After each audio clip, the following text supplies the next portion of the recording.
Hello viewers, PS tutorial এর পক্ষ থেকে সবাইকে স্বাগত। আমাদের আজকের পাঠ মাইক্রোসফট এক্সেল প্রোগ্রাম।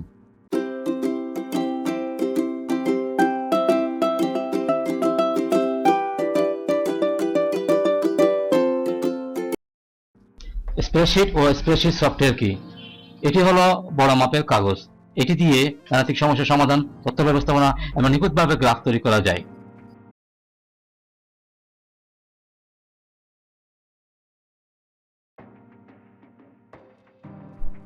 স্প্রেডশিট সফটওয়্যারের ব্যবহার ক্ষেত্রসমূহ: এটি পরিসংখ্যান অফিসে, পরীক্ষার রেজাল্টে, বাজেট ঘোষণায়, বার্ষিক পরিকল্পনায় ইত্যাদি কাজে ব্যবহার করা যায়। মাইক্রোসফট এক্সেল খোলার নিয়ম: start click, all programs click, Microsoft Office click and Microsoft Office Excel 2007 click. এখন আমরা মাইক্রোসফট এক্সেল প্রোগ্রাম কিভাবে ওপেন করতে হয় তা দেখব। প্রথমে স্টার্ট ক্লিক, তারপর Microsoft Office click, Microsoft Office Excel 2007 click. এই হলো মাইক্রোসফট এক্সেল প্রোগ্রামের উইন্ডো। স্প্রেডশিট সফটওয়্যার বিভিন্ন টুলবার পরিচিতি: সবার উপরে বারটাকে বলা হয় টাইটেল বার, এর নিচে বারটাকে বলা হয় মেনু বার, A1 বার থেকে বলা হয় অ্যাড্রেস বার, এফএক্স এর পরে যে বারটা আছে সে ফর্মুলা বার, ডান পাশে যেটা আছে সেটা হচ্ছে স্ক্রল বার, আর এটাকে বলা হয় রো বা line, active cell, inactive cell এবং ওয়ার্কশিট।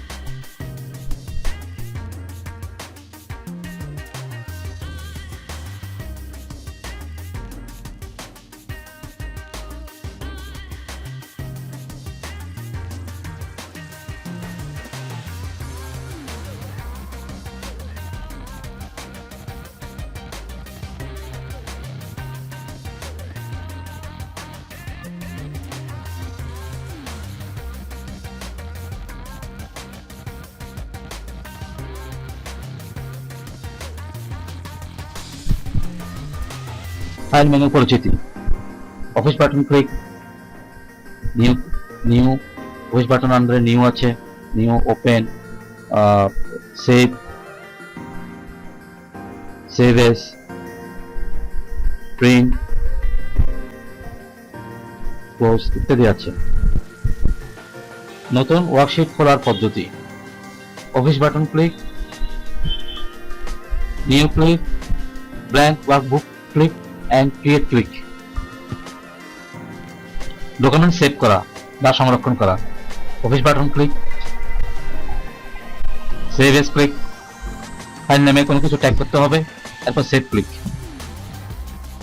মাইক্রোসফট এক্সেল প্রোগ্রামে ফাইল ওপেন করার নিয়ম দেখুন: office button click, open click, যে কোনো ফাইল সিলেক্ট করি এবং ওপেন ক্লিক।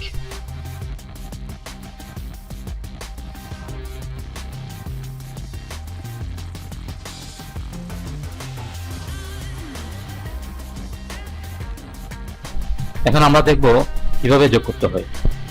এই ওয়ার্কশিট উইন্ডোতে আমরা কতগুলো সংখ্যা টাইপ করব, যেমন 12,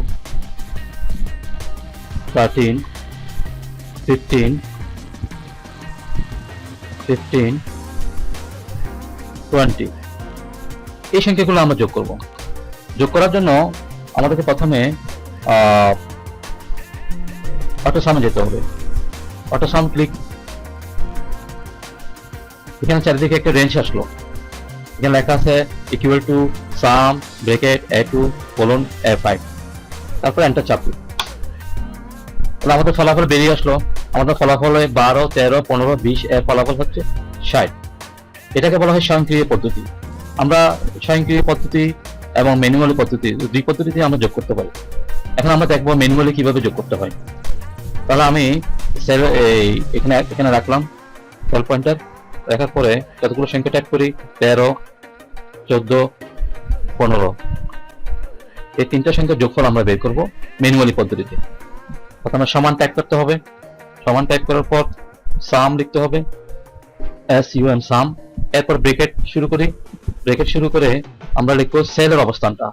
আমার 13টা কোন সেলে কোন রোতে আছে, তো সি কলামের 2 নম্বর রোতে আমার অবস্থান, সেলের অবস্থান। তাহলে আমি লিখবো কি C2, এরপর কোলন চিহ্ন দিতে হবে। তারপর শেষ সংখ্যাটা আছে ই কলামের 2 নম্বর রোতে, ই কলাম 2 নম্বর রো, ই টাইপ করব এবং দুই প্রেস করব, তারপর ব্র্যাকেট ক্লোজ করব, করে এন্টার চাপ দিব। তাহলে এটা হচ্ছে ম্যানুয়ালি পদ্ধতি। এক্সেলের ওয়ার্কশিটে বিয়োগ করার পদ্ধতিও যোগ করার পদ্ধতির মতো, তবে স্বয়ংক্রিয় বিয়োগ করার কোনো ব্যবস্থা নেই।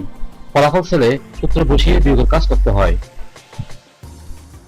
এখন আমরা এখানে টাইপ করব যে কোনো সংখ্যা, যেমন 15,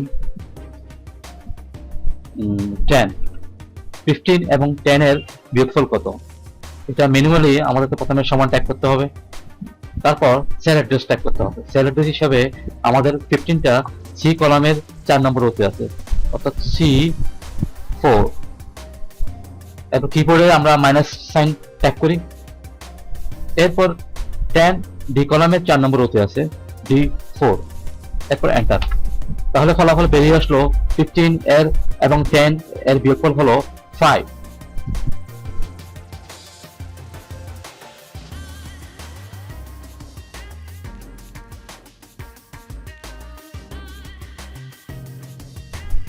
গুণ করা, আমরা যে কোনো সংখ্যা টাইপ করি, যেমন 15, 20।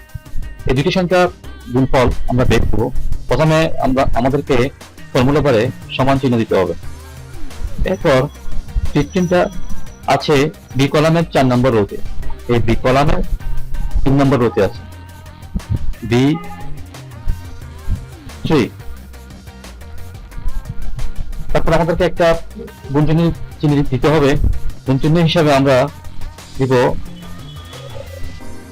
শিফট চেপে ধরে 8 স্টার, এই স্টার চিহ্নটা হলো গুণের চিহ্ন। এরপর আমরা যে সংখ্যাটা বাকি যে সংখ্যাটা আছে সেটা বি কলামের 4 নম্বর রোতে আছে, B4। এরপর একটা চাপ, তাহলে আমাদের ফলাফল বেরিয়ে আসলো। গুণফল হচ্ছে 300।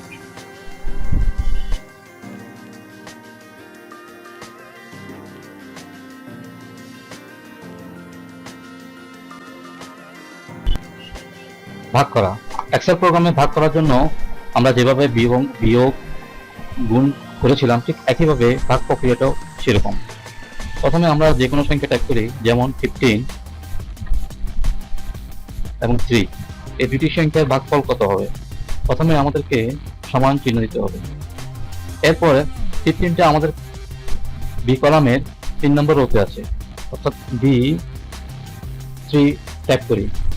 এরপর ভাগ চিহ্ন হিসেবে আমরা অবলিক সাইন দিব। এরপর 3 সংখ্যাটি বি কলামের 4 নম্বর রোতে আছে, বি কলামের B4 টাইপ করি। এখন এন্টার চাপ দিই। তাহলে আমাদের ফলাফল বেরিয়ে আসলো যে 15 এবং 3 এর ভাগফল হচ্ছে 5। মাইক্রোসফট এক্সেল প্রোগ্রামের সাহায্যে আমরা এখন শতকরা নির্ণয় করব। যেমন 400 টাকার 15% কত টাকা, এখানে কর নির্ধারণ করতে হবে আয়, করের হার, করের পরিমাণ। এখানে আয় হলো 400 টাকা, করের হার হলো 15। এখন আমরা করের পরিমাণটা এখানে হিসাব করব। প্রথমে কিবোর্ডের সমান টাইপ করব। সমান টাইপ করার পরে আমরা সেল অ্যাড্রেস হিসেবে দিব A7। তারপরে শিফট চেপে ধরে আমরা এখানে F চাপ দিব গুণফল আসার জন্য, স্টার মার্ক। এরপরে আমরা বি কলামের 7 নম্বর রো টাইপ করব আমরা। এখন সবশেষে আমরা শিফট চেপে ধরে 5 দিব পার্সেন্টেজ দেওয়ার জন্য, এন্টার ক্লিক। তাহলে আমাদের ফলাফল বেরিয়ে আসলো 400 টাকার 400 টাকার 15% হলো 60 টাকা। ভিডিওটি প্রথম থেকে শেষ পর্যন্ত দেখায় আপনাদেরকে অসংখ্য ধন্যবাদ এবং সেই সাথে পর্ব 2, 3, 4 দেখার আমন্ত্রণ রইল।